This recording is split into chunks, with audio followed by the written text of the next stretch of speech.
What is up guys, मेरा नाम है शिवम और वेलकम टू फाइनेंशियल फंडा। और इस चैनल पे हम बात करते हैं पैसा बनाने, बचाने और बढ़ाने के बारे में। तो अगर आप इन तीन चीजों में इंटरेस्ट रखते हैं तो नीचे लाइक बटन पे आज मुक्का नहीं लगाना है, प्यार से एकदम उसको पुचकार के हाई बोल देना है गाइस। और इसके अलावा सब्सक्राइब करके आप नोटिफिकेशन का जो बेल आइकन है उसको भी दबा दीजिए ताकि आपको पता चले जब भी आप लोगों के लिए ऐसे वीडियोस आते हैं। आज हम बात कर रहे हैं गाइस स्टॉक मार्केट के बारे में, पोर्टफोलियोज के बारे में और इन्वेस्टमेंट के बारे में। तो हम बात करेंगे कि इन्वेस्टमेंट पोर्टफोलियो कैसे बनाया जा सकता है। तो अगर आपके पास 1 लाख रुपए हैं इन्वेस्ट करने के लिए, या 1 लाख रुपए को कैसे डिवाइड किया जाए, या बेसिकली अगर आपके पास 100 रुपए है उसको कैसे डिवाइड किया जाए, आप कैसा भी इसको बोल सकते हैं, वो मैं आप लोगों के साथ डिस्कस करूंगा ना। पोर्टफोलियो बनाने के गाइस बहुत सारे अलग अलग तरीके होते हैं। जो ट्रेडिशनल पोर्टफोलियो थ्योरी वाले लोग हैं उसमें से काफी सारे लोग बहुत सिंपली ऐसा बिलीव करते हैं कि जो इक्विटी मार्केट है या जो ज्यादा वॉलेटाइल मार्केट है उनका जो रिस्क फैक्टर है वो कंपैरेटिवली डेट मार्केट से ज्यादा होता है।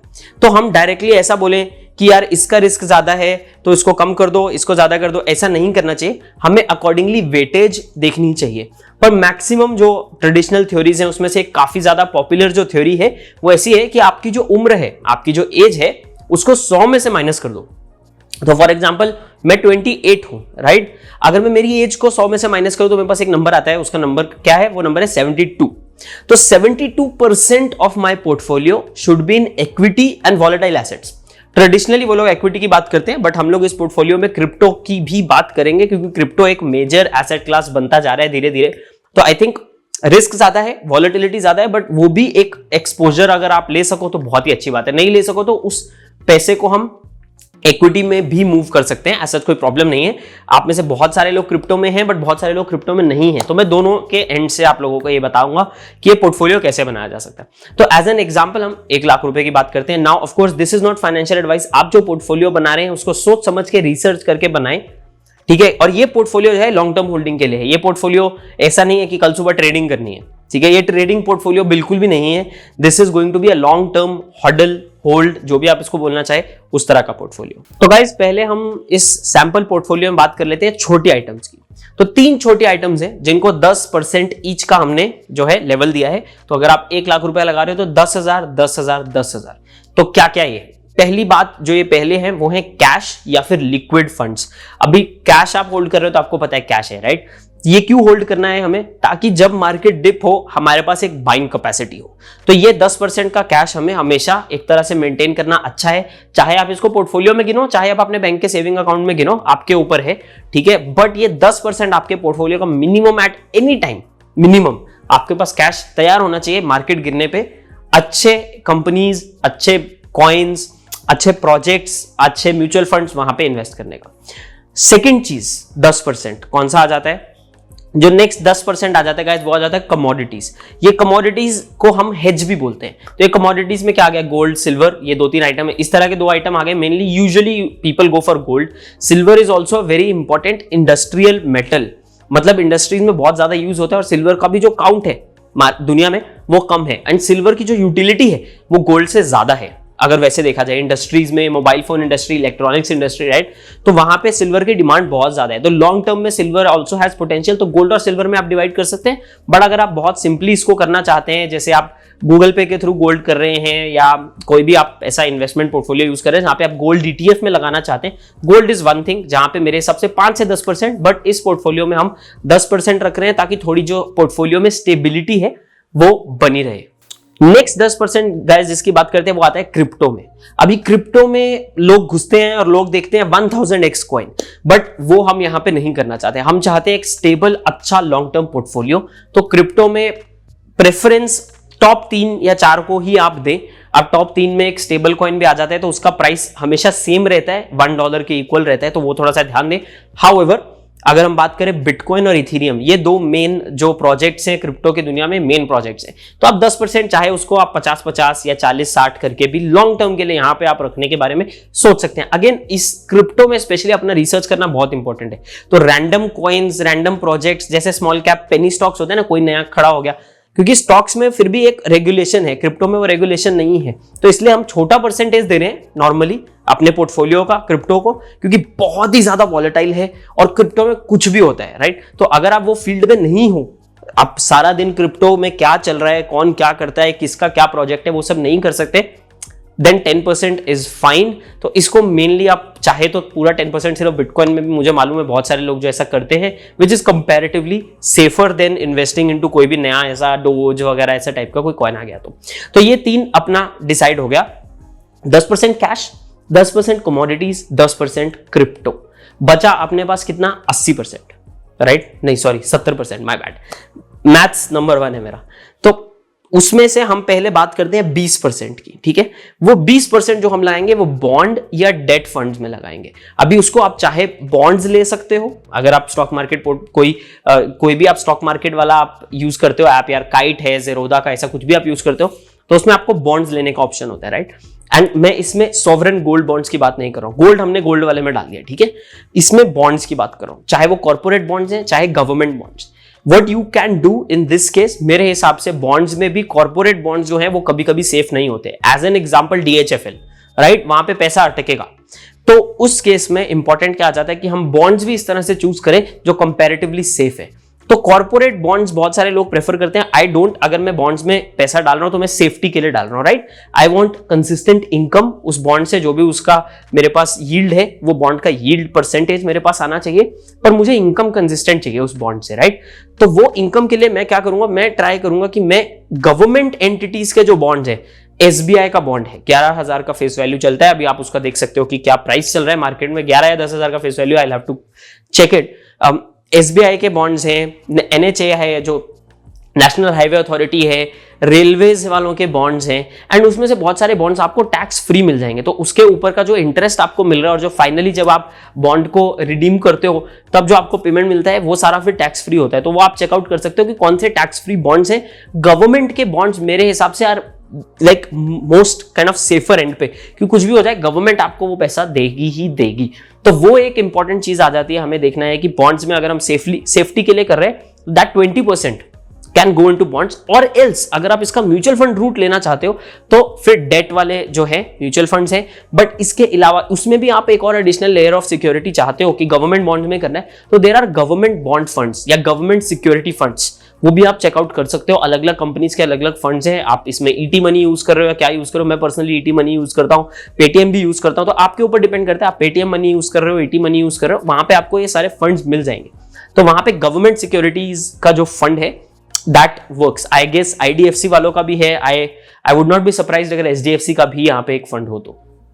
आई ब्रिंग, मैं एक्चुअली एक म्यूचुअल फंड वाली सीरीज भी लाऊंगा कि टॉप म्यूचुअल फंड कौन कौन से हैं, कौन कौन से कैटेगरी में क्या क्या परफॉर्म करते हैं, तो उसके लिए भी आप चैनल पे बने रह सकते हैं। एंड अगर अभी तक आपको वीडियो अच्छा लग रहा है तो लाइक बटन पे लगा दो, जरा प्यार से पुचकारी करके उसको थोड़ा सा प्यार करना है, और उसके अलावा सब्सक्राइब कर दो। तो नेक्स्ट बात कर लेते हैं गाइस 50% की, जो एक बड़ा पार्ट है हमारे पोर्टफोलियो का, विच इज स्टॉक्स। इसमें 2 रास्ते हैं, 1 इज म्यूचुअल फंड रास्ता, इनफैक्ट 3 रास्ते हैं, मैं 3 में डिवाइड कर लेता हूं इसको 2 की बजाय। 1 इज म्यूचुअल फंड रास्ता, 2 इज इंडिविजुअल स्टॉक्स, तीसरा is small case. Individual stocks में अगर आप पैसा लगा रहे हो तो यूट्यूबर्स की वीडियो देख के पैसा नहीं लगाना चाहिए। तो क्या करना चाहिए? हमें अपनी रिसर्च करनी चाहिए। यूट्यूबर से आपको थोड़ा फंडामेंटल एनालिसिस मिल जाएगा उस स्टॉक का, but then you have to research on your own कि यार ये कंपनी मुझे क्यों समझ में आती है। बहुत इंपॉर्टेंट चीज होता है जब आप इंडिविजुअल एक स्टॉक में पैसा लगा रहे हो, क्योंकि रिस्क ज्यादा है, तो आपको रिसर्च करना पड़ता है और आपको देखना पड़ता है यार ये कंपनी का बिजनेस मुझे समझ में आ रहा है या नहीं आ रहा है। क्यों? क्योंकि जब मार्केट 40% गिरेगी, क्या आप उस कंपनी को होल्ड करोगे या उसमें और पैसा डालोगे या नहीं? वो कन्विक्शन कहां से आएगा? वो तभी आएगा अगर आप उस कंपनी के बिजनेस को समझते हो, नहीं तो आप डर जाओगे मार्केट के साथ और लॉस पे बेच दोगे उसको, राइट? तो ये इंपॉर्टेंट पार्ट होता है। इसका एक कंपैरेटिवली सेफर वर्जन, क्योंकि सब लोग ये नहीं कर सकते, सब स्टॉक्स के लिए सारा दिन बैठो 2-2, 3-3 घंटा रोज का लगाओ, not possible for a lot of people.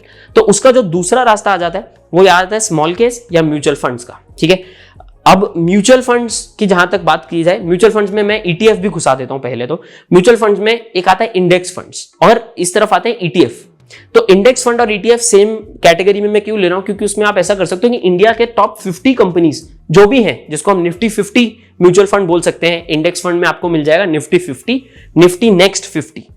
तो निफ्टी 50 का क्या मतलब है? या जूनियर बीज के नाम पे भी आपको निफ्टी बीज और जूनियर बीज, अगर रिलायंस की बात की जाए तो क्या उसका मतलब है?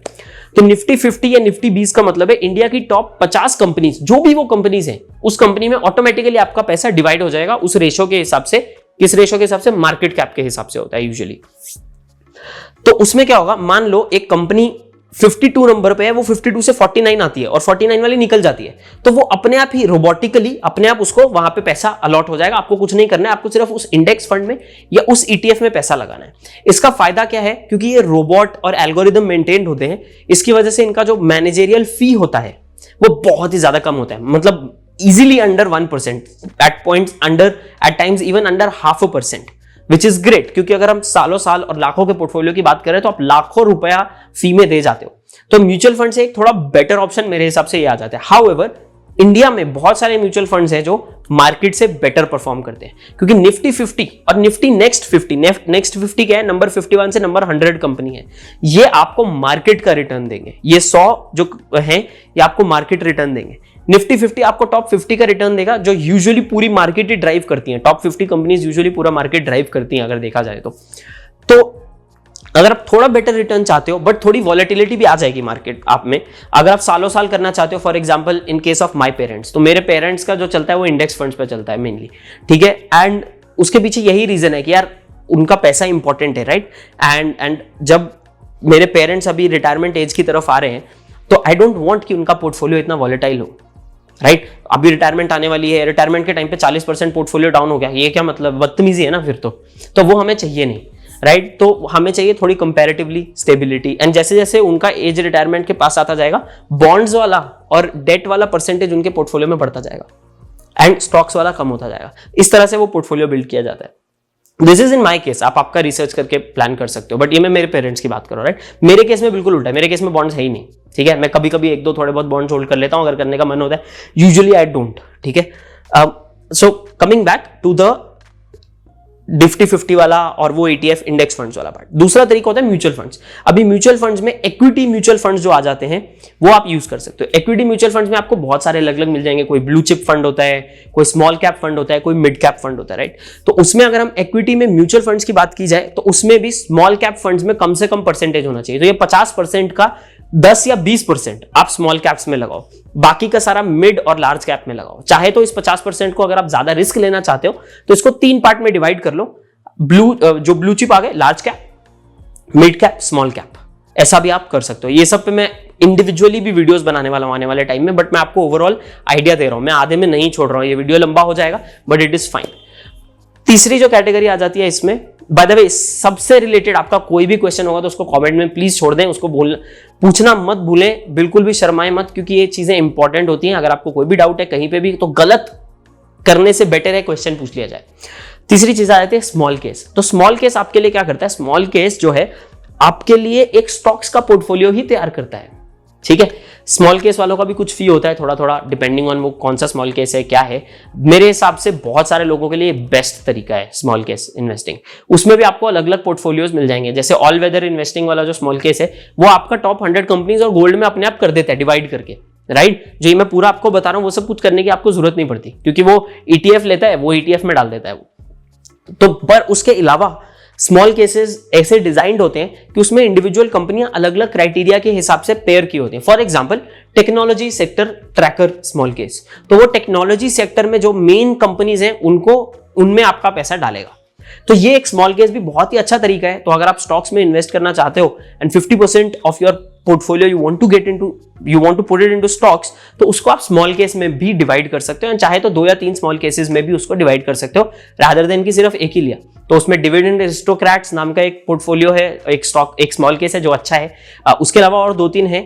In fact if I remember correctly, I guess all in India middle class something नाम वाला भी एक है, आई रिमेंबर। उसके अंदर के जो कंपनीज थे वो भी काफी स्ट्रॉन्ग थे। तो आप वो अपना थोड़ा सा रिसर्च उस एंगल से कर सकते हो। तो स्मॉल केस भी एक तरीका है। तो रिकैप आपको मैं क्विकली दे दूं, 50% स्टॉक्स, 20% बॉन्ड्स या डेट वाले इंस्ट्रूमेंट्स जो वॉलेटाइल नहीं होंगे, बट उसमें थोड़ा बहुत इनकम या आपका बेसिकली एक कंसिस्टेंट रिटर्न जो है, अगर म्यूचुअल फंड में कर रहे हो तो 8-9-10% का आपको जो रिटर्न है कंसिस्टेंटली वो जनरेट होता रहेगा। अगर बॉन्ड्स में कर रहे हो तो बॉन्ड्स में 10% crypto, 10% commodities like gold and 10% cash, जो आप जब भी मार्केट गिरे उस टाइम पे अगर यूज करना चाहो तो कर सकते हो। तो मैंने यूजुअली लोग कैश नहीं डालते हैं इन्वेस्टमेंट पोर्टफोलियो, बट मैंने रखा है because I want you to think about कि जब क्रैश आएगा तब हम लोगों को खरीदना होता है।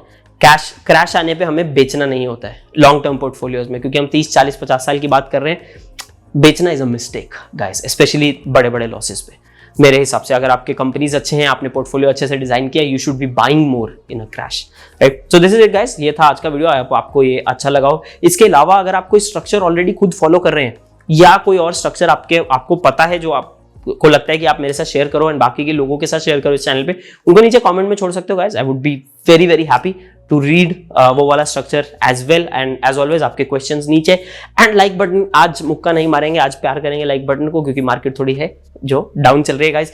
सब्सक्राइब करना मत भूलिएगा guys. This is Shivam from financial फंडा, जिस चैनल पे हम बात करते हैं पैसा बनाने, बचाने और बढ़ाने के बारे में। मैं आप लोगों को मिलूंगा गाइस अगले वीडियो में, तब तक के लिए ciao।